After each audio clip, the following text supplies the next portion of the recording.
Hey! If you've ever wanted to make a comic but couldn't pick between making a typical page comic or a mobile-oriented webtoon, or if you already have a comic and want to adapt it to the other format, this tutorial will try to give you some guidelines and tips on how to best do that.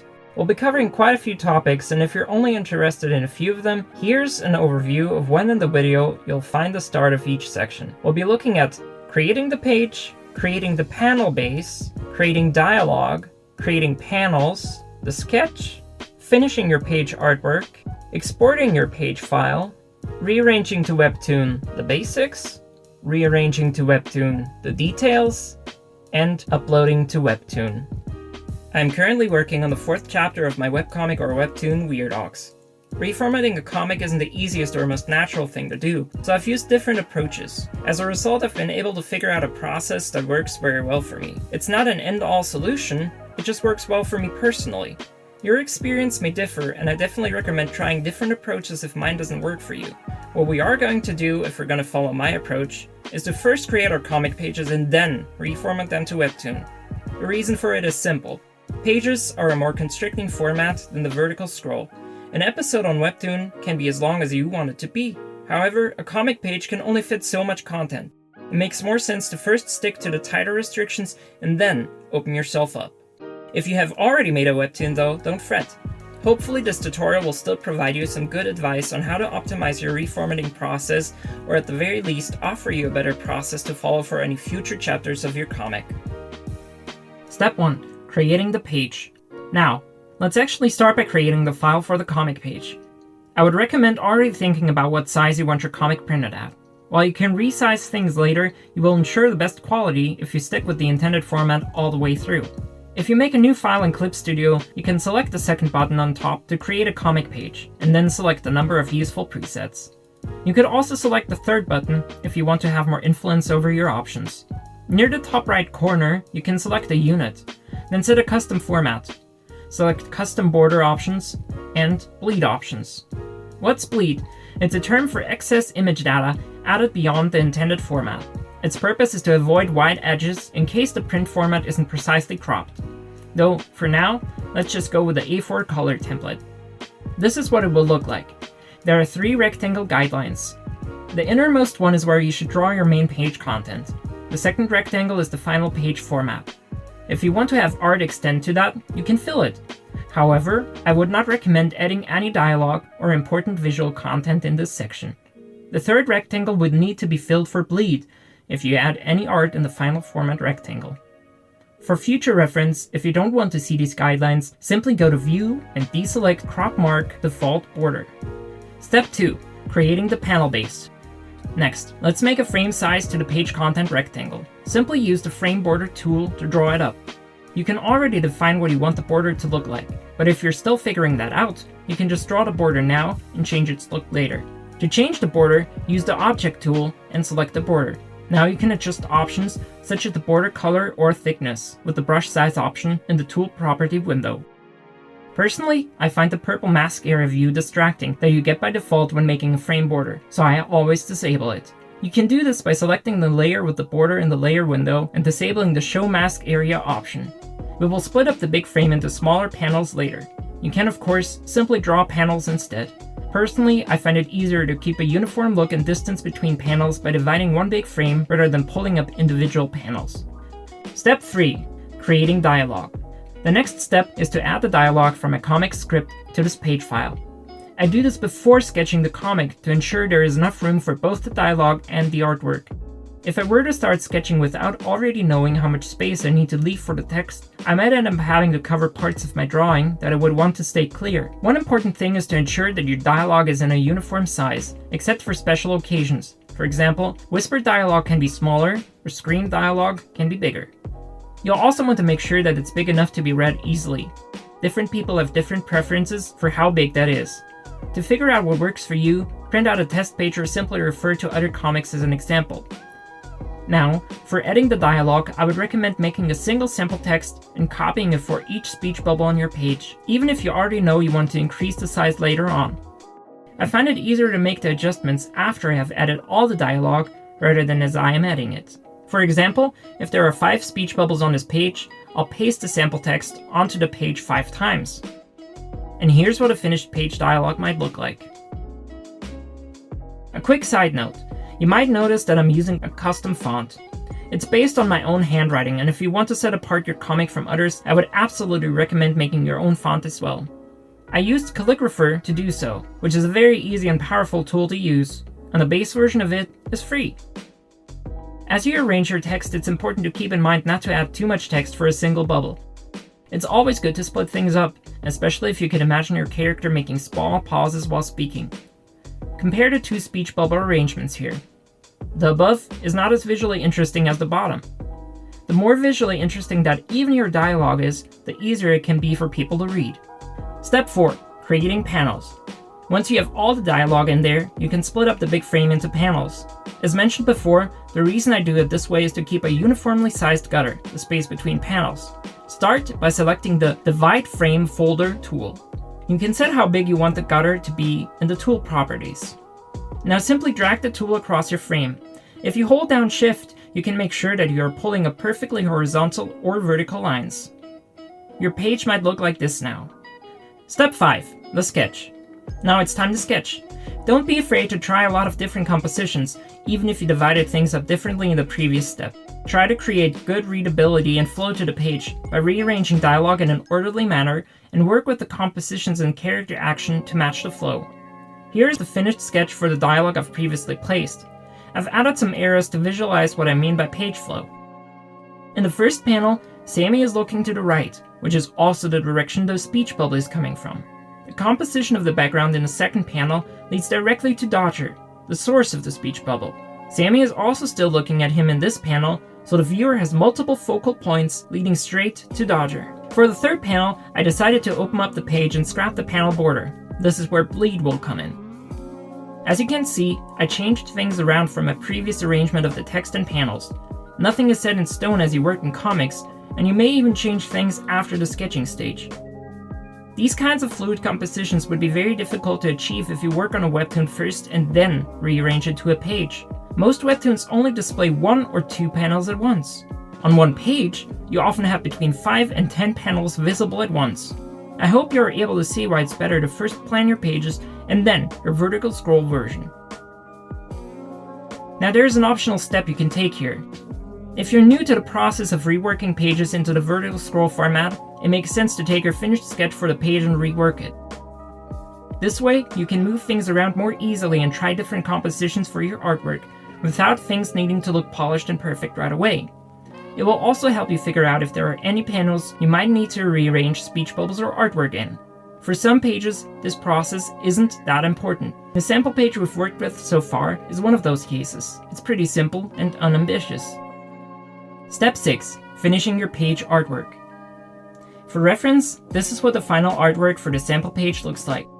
I don't want to get into the illustration and coloring process in detail, as it's not the focus of this tutorial. However, there are some organizational things you may want to keep in mind as you work on a comic for 2 different formats. The main thing to know, you will need to do some rearranging. There's just no way around it if you want to offer an optimal reading experience on Webtoon in addition to regular comic pages. And if you don't want to go crazy due to the workload, here's my number 1 tip: separate your layers. This page isn't the best example for what I mean, so let's briefly look at a different page.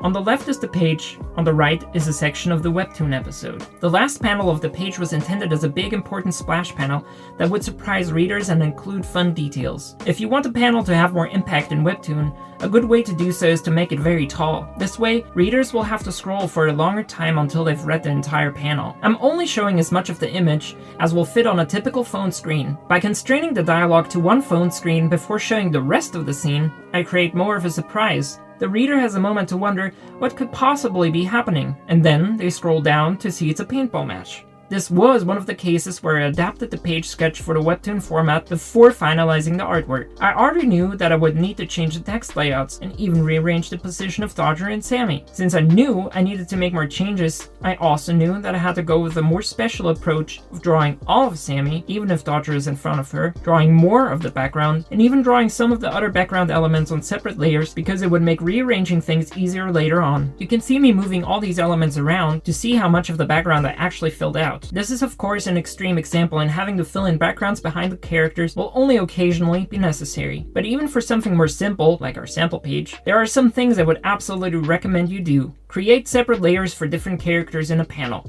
Create separate layers for different background elements, such as foreground layers, main backgrounds, and far distance backgrounds.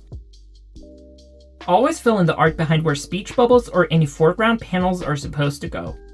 Let me give you an example based on this page. This is how things are split up. Foreground panels and text, foreground layers, character layers, background layers, and far background layers. Notice how I've drawn the full artwork behind the foreground panels.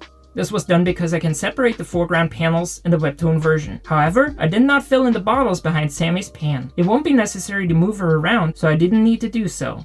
Even if you don't have to rearrange things, this approach does help keep things organized, and it's easier to form this habit if you do it for every panel. One small caveat: if you use many layers, you will definitely need to name your layers to stay organized. This is a good habit to have, especially if you ever want to work with assistants, who will be very thankful for having descriptive layer names such as Dodger inks or background colors, rather than layer 0 and layer 1, 2, 3. Even for the rearranging process, which we're about to look at, it's a lot easier on yourself to know which layers you're actually going to move around. Sometimes I even prepare the layers ahead of the drawing process, rather than make them as I'm drawing. Separately working on these mundane aspects of making comics is a good way to make progress, even if you're feeling too creatively drained to draw or write. Here are 2 more tips to help speed up your comic making process and get organized better. You may have noticed in previous screenshots that I used the color set and sub-view menus. Let's look at the color set menu first. It makes sense to create a color set for each recurring character in your comic. To add a new color, select the color in your color wheel first, then press the little paint drop icon. The color will be added to your currently selected color set. You can now reorder it, rename it, or delete it.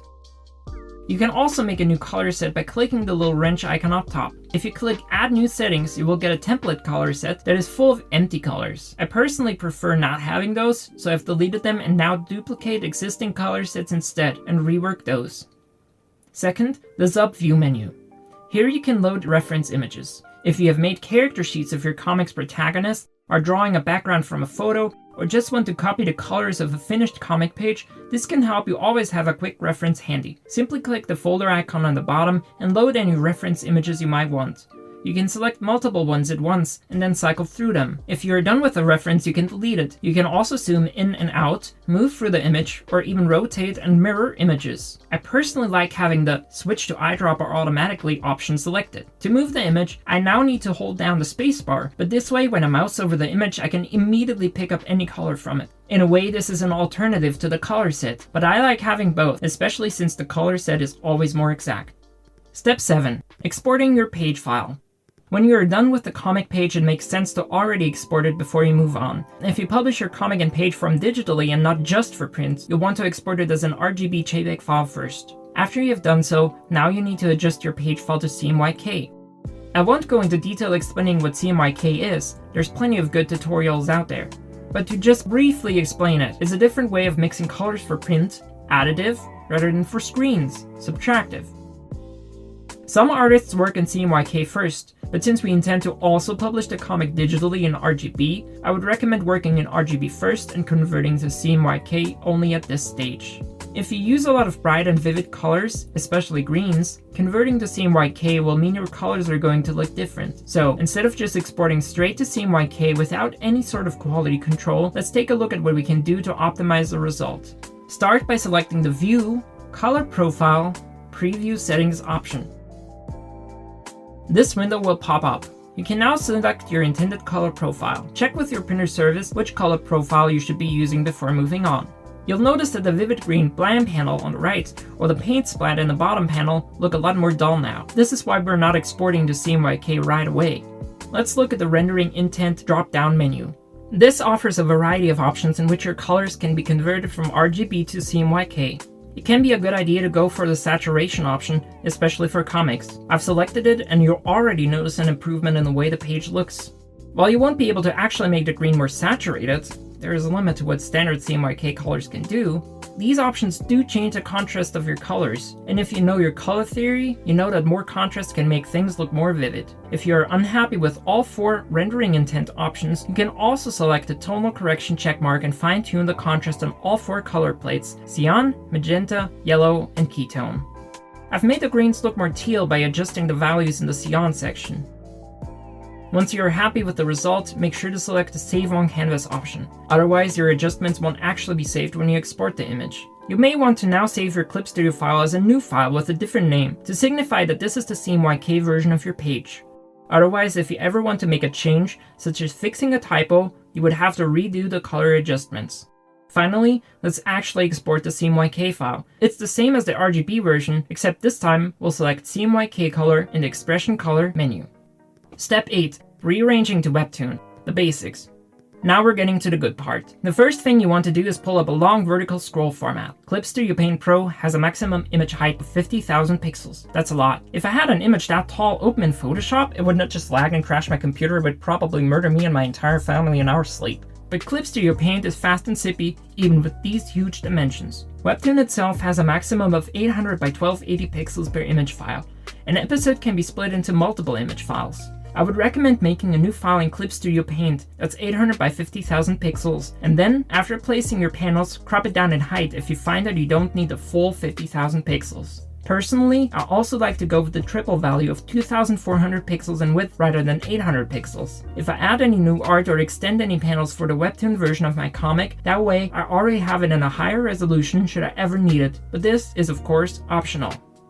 Once I have that file set up, I open my page in a separate tab in Clip Studio Paint, and then simply select my frame folder in my page and copy-paste it over. When doing this, make sure that you are not using the Object tool, or you might only select and copy the frame, not the contents of the folder. I like to do this panel by panel and immediately resize each panel to how I want it, but of course, you could also select multiple panels at once and then copy-paste them all at once, making the adjustments later. I usually make up a single episode from 2 to 4 pages. Of course, that's not a requirement and you can make shorter or longer episodes as well. However, do make sure to keep in mind pacing and drama as you plan the length of an episode. Step 9. Rearranging to Webtoon. The details. Just as on a page, reading flow is important on Webtoon. The thing to consider here is that thanks to the theoretically infinite format, you can give your art a lot more room. As I've already mentioned before, making people scroll longer can have an emotional impact for them as they are reading. Here's a few more techniques you can also utilize. Split up speech bubbles and move them apart further than you would in a comic page. Spread out panels that cover different actions or scenes. However, panels that are part of a single dialogue shouldn't be spread too much, otherwise the dialogue might feel like characters are pausing or taking breaks. Switch up panel compositions. It can get boring if every panel is the exact same width and positioned the exact same way. Changing where panels are located can make the reading experience feel more natural and less rigid. Of course, if you're showing actions that belong together, it makes sense to keep those panels uniform. Switch up panel sizes. Panels that extend to the full width of the Webtoon format have more impact if there are also panels that aren't extended to the full width. Split up wide panels. Sometimes you can get away from having to rearrange elements in a wide panel simply by splitting up the panel. You can even slightly adjust the action in a panel by adding small variations in the art, such as character expressions. Going back to our original sample page, I've split the wide panel into 2 panels here. Add bonus panels where necessary or desired. Sometimes in the Webtoon format, adding small details can improve the reading flow. Here's an example where I added an extra panel to a sequence to give more visual impact to a section of the dialogue. On the page it would have cluttered the composition, but on Webtoon, without the panel, it could have felt like there are too many dialogue bubbles without art in between them. It's also important to keep a uniform dialogue size in mind, even for Webtoon. I'll be honest, I don't give quite as much attention to it as I do on pages, where you can see multiple panels at once and thus notice size differences more easily, but you should at least try not to have the size vary too wildly. And just like in print, make sure you have a good text size that's easily readable even for people with smaller phone screens. With this information in mind, I also want to point out some tools native to Clip Studio Paint that make rearranging things a lot easier than some other software. First, did you know that you can make a selection across multiple layers? Let's say that I want to change the angle of Dodger's arm here. Thing is, I've already colored it. But in Clip Studio Paint, I can transform or move selections across multiple layers. Simply make the selection and then add multiple layers to it by clicking them while holding down Shift. No need to do the same thing for both layers separately or straight up redo the colors. Second, resizing small panels to be big and vice versa. Sometimes you might want to take a panel that appears small on a page and depict it bigger in the Webtoon version. Only problem, after scaling it up or down, the line art might be thicker or thinner than all the other line art. Don't fret. If you have created your line art on a vector layer, you can now change the width of the line art. Simply use the correct line width tool and we can go from this to this, and with some final cleanup to this. Way better than having to redraw the whole thing. Vector layers are great. If you don't already create all your line art with vector layers, get on that. I'll not go into this in detail, and I'm sure you will find plenty of tutorials that explain some of the other wonderful advantages of vector layers, but this is one aspect of them that's especially useful for working on comics in 2 formats. Finally, when you've finished up rearranging your pages to an episode, it's important to test out your comic natively. When you work on your computer, you might not notice or think of things that could feel better when you actually read the comic on your phone and scroll through it with your thumb rather than your mouse. To do so, I export the episode, upload it online, open the uploaded file on my phone, and test read it. I often make small arrangements after that. Step 10. Uploading to Webtoon. If you remember, I mentioned that Webtoon has a 800 by 1280 pixel maximum image format. But I told you to make that big huge file that's 2400 by 50,000 pixels tall. How in the world are you supposed to upload that? For starters, I always export my vertical scroll file in 33.33%, bringing it down to the 800 pixel width, and then I let Croppy do the rest. Croppy is an utterly wonderful tool that automatically splits apart your long image file into the maximum height for Webtoon. Just upload your one long image file and then you will be presented with a download containing small split up image files. You'll notice that sometimes the resulting images come out very short. This is simply because there may only be a very small excess over the 1280 pixel height. This is okay. It's also okay if your images are cropped in the middle of a panel or dialogue. Don't worry about it. Webtoon automatically stitches the images back together with no border or distance between them. And that's it. You should be done. I hope this tutorial helped you figure out some useful methods in making comics for both Webtoon and print. If you have any questions, feel free to reach out to me by leaving a comment. Thank you for watching, and go make some comics or whatever. I don't want to see your face here. Just leave, go make comics. Just go away. I'm done. I have nothing left to teach you.